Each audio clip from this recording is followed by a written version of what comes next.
이제 하나님의 종말론적 사건이다 이렇게 부르기는 합니다. 그러니까 예수께서 재림하실 때 이 하나님의 종말론적 사건이 일어나서 영혼을 추수하고 이제 이런 일들이 일어나는 거죠. 15절 보시면 또 다른 천사가 성전으로부터 나와 구름 위에 앉은 이를 향하여 큰 음성으로 외쳐 이르되 당신의 낫을 휘둘러 거두소서 땅의 곡식이 다 이고 거둘 때가 이르렀습니다 하니 구름 위에 앉으시니까 낫을 땅에 휘두르매 땅의 곡식이 거두어지니라 그러십니다. 이 말씀 15절 16절을 통해서 우리가 알 수 있는 건 어떤 거죠? 추수의 때가 있다라고 하는 거죠. 근데 이 추수의 때는 우주적인 추수의 때가 있고 또 어때요? 개인적인 추수의 때가 있어요. 우주적인 종말이 있죠. 예수께서 재림하실 때.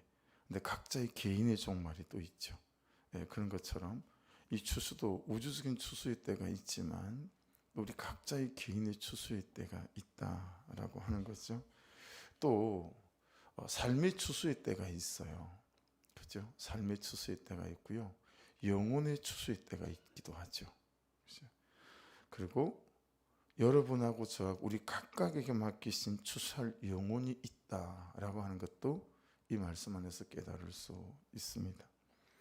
사람이 하는 것 같지만 결국 영혼 추수는 하나님께서 하시는 것인데 하나님이 추수를 거두게 하실 때가 있으니까 포기하지 말아야 된다, 힘내야 된다라는 의미들도 이 말씀 안에는 숨어 있다라고 우리가 뜻을 헤아려 볼 수 있겠죠.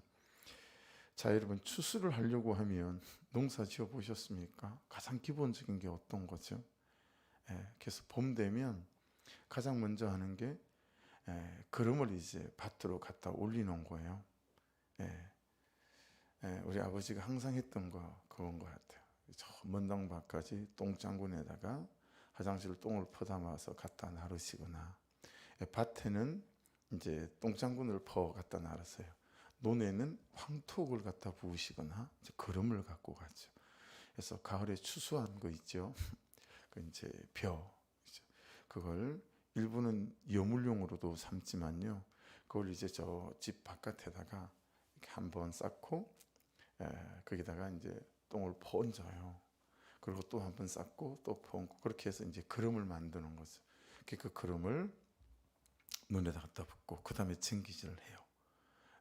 쟁기질을 하고 그쯤 되면 벼 같으면 이제 종자를 추려서 소독하거든요. 소독하고 자 그런 다음에 모판을 만들고 모판에다가 벽실을 뿌리고 하우스를 조그맣게 모판에는 다 남쪽 제가 저 경남 통영 쪽인데도 다 모판에는 전부 다 하우스를 다 했어요.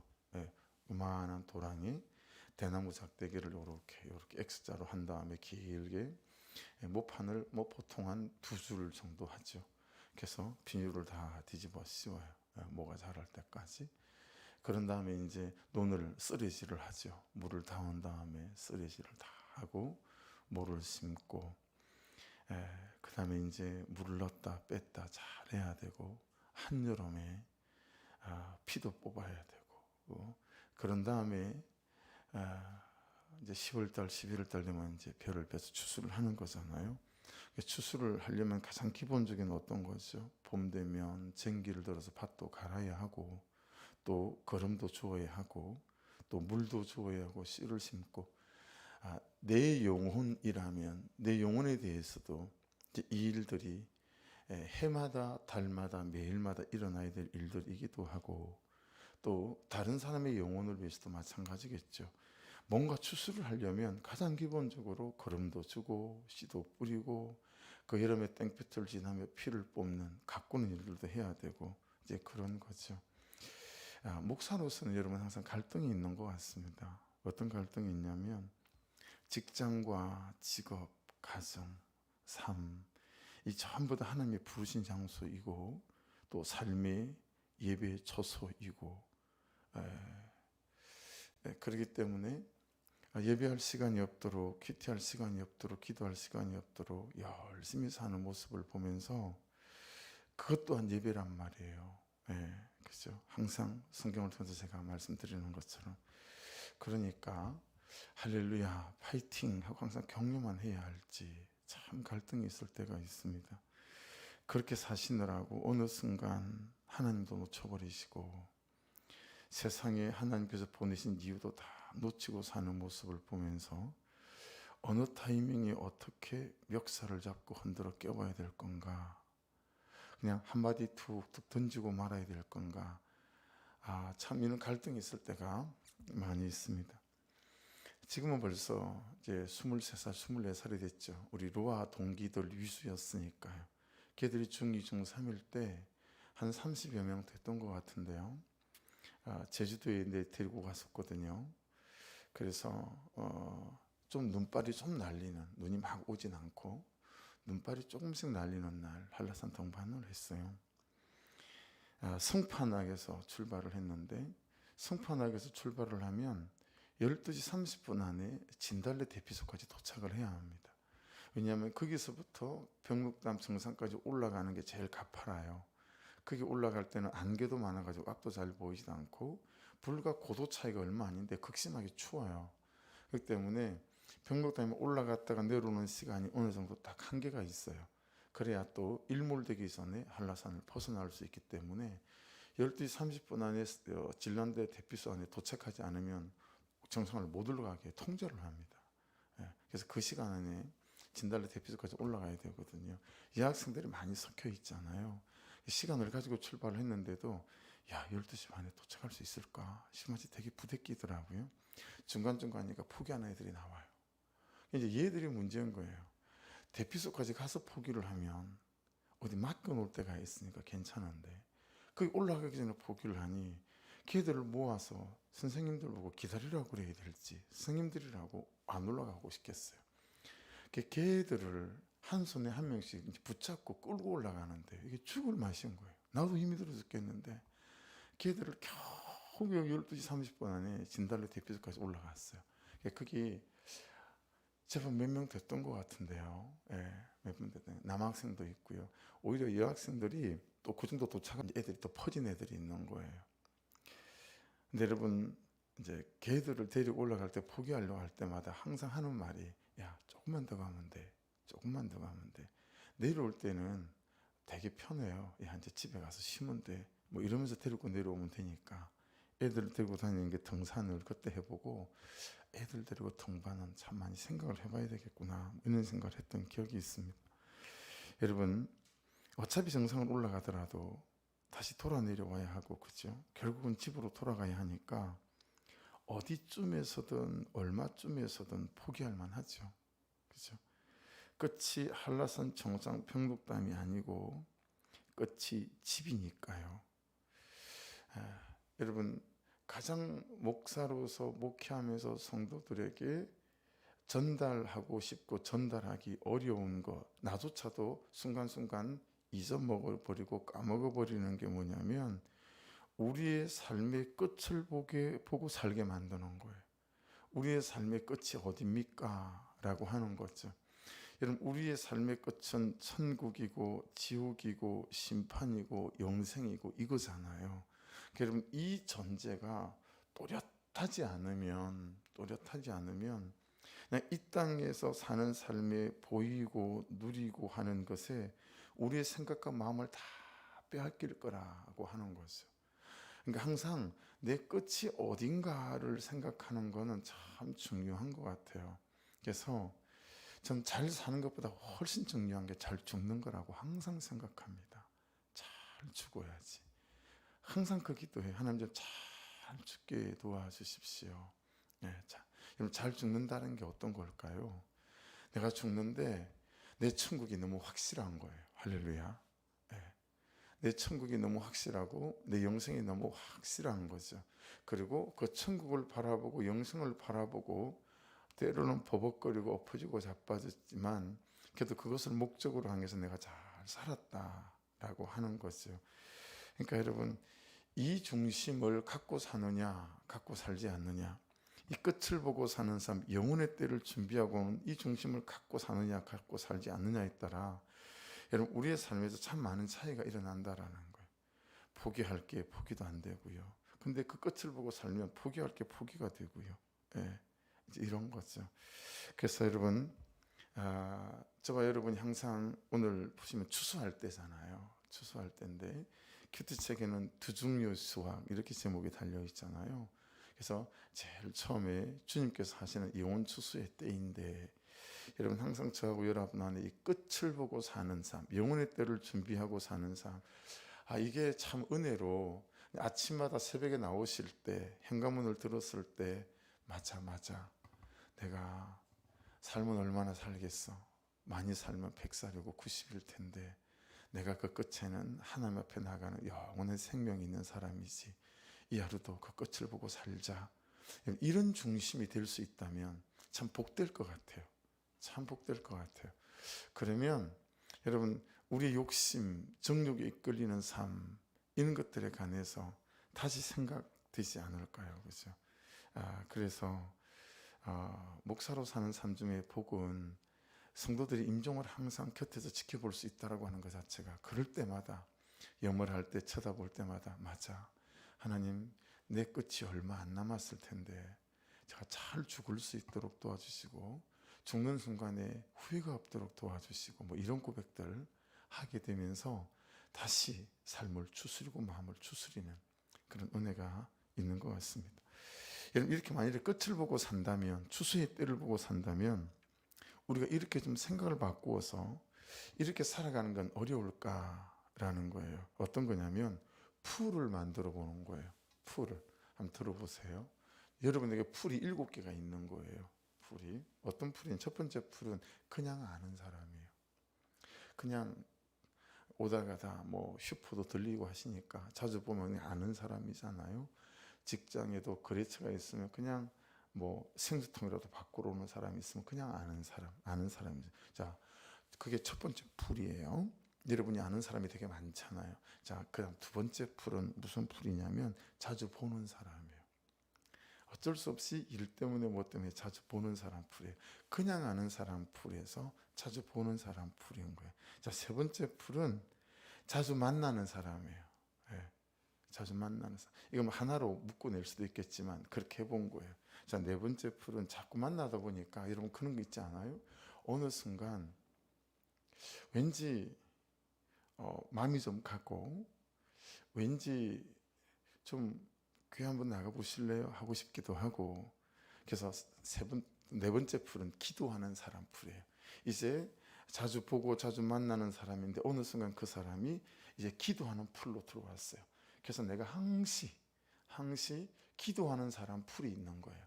이 네 사람은 내가 항상 기도하는 사람이, 언제 그 때가 오는지 모르지만 하나님 예수 믿게 도와주시고 구원받게 도와주시고, 적어도 천국에 올라갔을 때 이 몇 사람이라도 아이고 내가 집사님 때문에 여기 있게 됐어요 라고 말할 수 있는, 그는 기도하는 대상의 풀이 있는 거죠. 그 다음은 어떻게 했어요? 기도하다가 보면 여러분 어느 순간 이제 마음이 좀 부어지죠.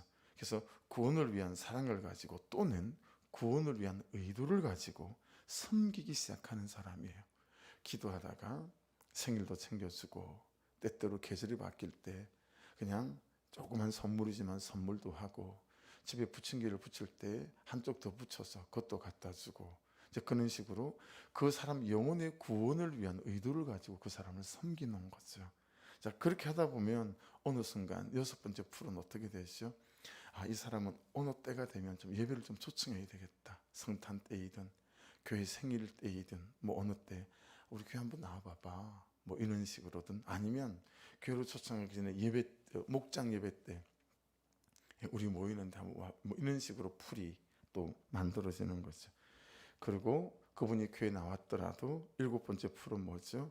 이제 혼자서 설 수 있고 걸을 수 있을 때까지, 성숙할 때까지 챙기는 사람인 거죠. 목자가 챙기고 또 목원들이 목장에서 챙기겠지만 내가 끊임없이 그를 돌보고 챙기는 거죠.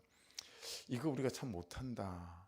새신자가 왔을 때, 또 몸이 아픈 사람들이 있을 때, 힘든 사람이 있을 때 교회적으로 전방위적으로 이런 풀을 가지고 우리가 잘 좀 섬기거나 이런 것들이 좀 약하구나, 목회적으로. 제가 그런 생각했어요. 그건 이제 두 번째 문제고, 어쨌든 여러분에게 이런 풀을 가지고 살아간다고 한번 생각을 해보십시오. 그래서 이 1단계 풀의 몇 사람. 그러니까 여러분 그런 거예요. 이 마지막 6번째 예배로 초청하는 이 풀의 사람이 많으려면 어떻게 되겠어요? 1단계 사람이 많아야 돼요. 그렇죠? 여기에. 그래서 여러분 전도를 지향하는 목회를 하는 목사님들은 성도님들에게, 집사님들에게 제발 그 아파트 대표 좀 해라. 동대표. 그래야 사람을 자꾸 만나잖아요. 동대표도 좀 하고 뭐 그래라 이런 얘기를 많이 하세요. 그래야 관계가 만들어지니까. 관계가 만들어져야 이게 또 섬기니까요. 관계가 만들어서 오히려 그냥 구내문을 닫아버리는 분들도 있긴 하지만 이 풀이 많아야 이 풀이 많고, 이 풀이 많아야 이 풀이 많고, 뭐 그런 거죠. 그냥 이게 심판의 때고 추수의 때다 보니까 그냥 말씀이 그렇게 해석이 되어졌어요. 그래서 우리에게 가져와 좀 적용을 좀 해보면, 나는 무슨 씨를 심고 사는지, 또 그 씨를 심고 거름을 주고 물을 주고 하면서 잘 가꾸는지. 그러니까 여러분 한번 우리가 적용해 볼 만하잖아요. 나는 그런 어떤 구원의 의도를 가지고 섬기고 있는 사람이 있나? 내가 그냥 자주 보는 사람인데 이 사람에게 복음을 전하고 교회로 초청하기 위해서 기도하고 있는 사람은 있나? 이런 것들 한번 점검해 보게 되지 않을까요? 나는 심은 것이 없어 빈손인가? 또 거름을 주지 않아서 빈손인가? 뭐 이런 거죠. 마침 또 연말이 지나가고 하다 보니까 이 1년 동안 여러분 제가 돌아보니까 목사인 제가 전도한 사람, 그래서 예배를 드리고 있는 사람이 있나? 이 생각을 하게 되면서 좀 긴장감이 생겼어요. 여러분 예수님은 손에 들고 계신 예리한 낫으로 추수를 하시는데 우리는 무엇으로 추수할 수 있을까요? 우리는 그렇죠? 말씀대로 살아가는, 또 말씀하고 씨름하는 우리의 삶으로도 추수도 될 것이고, 또 우리 어떤 용납해주는 또 그런 것들로도 그죠? 추수의 그물이 될 수 있겠죠. 여러 모양으로 나는 어떤 식으로 추수를 하고 있나, 이런 것들을 살펴보는 것들도 오늘 말씀 앞에서는 우리에게 적용점이 될 수 있을 것 같고요. 나는 예수님의 예리한 낫으로 추수하시는데 나는 어떤 것들로 추수를 하고 있지? 이런 것들도 우리를 좀 돌아보고 환기할 수 있는 그런 말씀이다 싶습니다. 17절에는 또 다른 천사가 하늘에 있는 성전에서 나오는데 역시 예리한 낫을 가졌답니다. 근데 예수님은 아니죠. 그렇죠? 18절 보시면 또 불을 다스리는 다른 천사가 제단으로부터 나와 예리한 낫 가진 자를 향하여 큰 음성으로 불러 이르되 내 예리한 낫을 휘둘러 땅에 포도송이를 거두라. 그 포도가 익었느니라 하더라.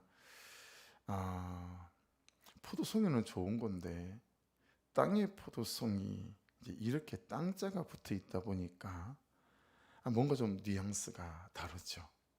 그래서 왜냐하면 19절에 보시면 여러분 천사가 낫을 땅에 휘둘러 땅에 포도를 거두어 하나님의 진노의 큰 포도주 틀에 던졌대요. 그렇죠? 그러니까 여러분 땅의 포도는 여러분 느낌적으로 대충 느낌이 오시죠. 이 땅에서 막 이루려고 했고 쌓으려고 했고 모으려고 했고 뭐 이런 것들인 거죠.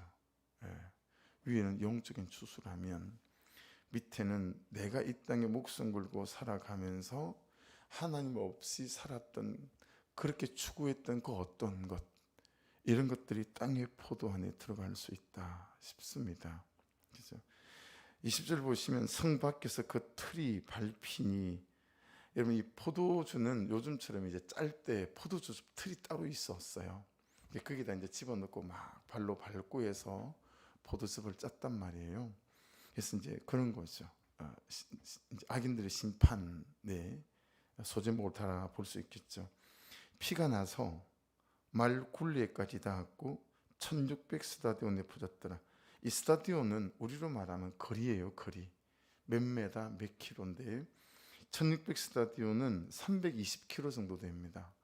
제가 파주에서 내비를 한번 찍어봤어요. 파주에서 320km 되는 데가 어디까지인가 찍어봤더니 마산시청, 지금 마산이라는 말이 없어졌어요. 마산하고 창원하고 통합이 되어져서 창원시청 찍었더니 창원시청까지가 파주에서 329km더라고요. 그러니까 창원 정도라고 생각하면 되겠죠. 파주에서부터 창원까지 이 포도즙 틀이 이제 접이 나와서 끝까지 피가 나서 닿았다라고 하는 거니까 이 심판이 간단하지 않다라는 거죠. 그죠? 그냥 이 심판이 한두 사람이 아니다라는 것들도 알 수 있고, 이 심판이 얼마나 지독한지 알 수 있는 부분인 거죠. 그래서 두 종류의 수학 이렇게 있는 것처럼 위에는 주님께서 하는 그런 영적인 추수, 밑에는 이제 어떤 진노의 큰 포도주 틀에서 하는 그런 이제 또 심판의 추수, 이제 이런 게 있습니다. 그래서 여러분 오늘도 말씀을 묵상하시면서 그 묵상 간증의 제목 보면 내 속의 가라지입니다. 내 속의 가라지, 내 속의 가라지인데 내가 하나님 보시기에 영적 추수가 될 알곡인지 불면 날려가는 또 가라지인지, 이럴 때 좀 자신감 있게 아멘, 내가 알곡이어서 감사합니다 이러면 좋겠는데, 목사인 저도 내가 꼭 가라지 같아가지고 참 마음이 참 그래요. 여러분 어떠실지. 그래서 말씀에 잘 비추셔서 영적인 추수 앞에 또 악인들의 추수 앞에 내 삶을 잘 가져가 보시고, 하나님 내가 정말 끝을 보고 살아가는 이 영적 추수를 보고 살아가는 우주적인 종말뿐만 아니라 개인적인 종말도 있을 텐데, 하나님 이 안에서 하나님 부르실 그때 내가 참 의미 있게 살았다, 내가 가치 있게 살았다, 그리고 참 주님의 말씀의 뜻대로 내가 잘 살아낸 것 같다 라고 여러분 마지막 그 순간에 오히려 기쁨의 노래를 참 부를 수 있는 그런 영적 추수가 있는 삶이 될 수 있기를 주의 이름으로 축복합니다. 그래서 가면 갈수록 우리의 삶이 더 아름다워지고 더 열매 있어지는 그런 삶, 그런 삶 하나님께서 저와 여러분 가운데 은혜를 베풀어 주실 줄로 믿습니다. 기도하겠습니다. 기도하시면서 나에게 좀 그런 풀을 만들어 볼 수는 없을까? 그래서 내 휴대폰 안에 내가 기도하는 사람, 내가 예배에 초대해야 될 사람, 내가 정말 섬겨야 될 사람, 그런 풀이 만들어져서 자꾸 이 풀에서 이 풀로 사람들이 옮겨져 가고 시간이 지나며 어느 순간 그렇게 예수 믿는 사람이 되어져 있고, 그는 영적 추수, 영적 출산이 있는 하는 그런 인생이 되어지게 도와주시고, 무엇보다 하는 내 삶이 정말 알곡되어지게 도와주시고, 하나님 끝에서 구원의 창가를 부를 수 있도록 은혜를 베풀어 주옵소서. 기도하는 이 새벽 되기를 원합니다. 주여 한번 부르고 기도 시작하고, 몸이 연약한 분들, 특별히 예배 가운데 정말 보이지 않는 이예숙 집사님 꼭 좀 기도 부탁드리겠습니다. 강원지 집사님 기도 부탁드리고요. 그리고 이민영 집사님, 정선일 관찰님도 꼭 기도 부탁드리고, 그 외에도 목장 식구들 중에 또 보이지 않는 분들 붙잡고 같이 기도해 주시기를 부탁드립니다. 우리 주여 한번 부르고 기도 시작하겠습니다. 주여, 아버지, 아버지, 아버지.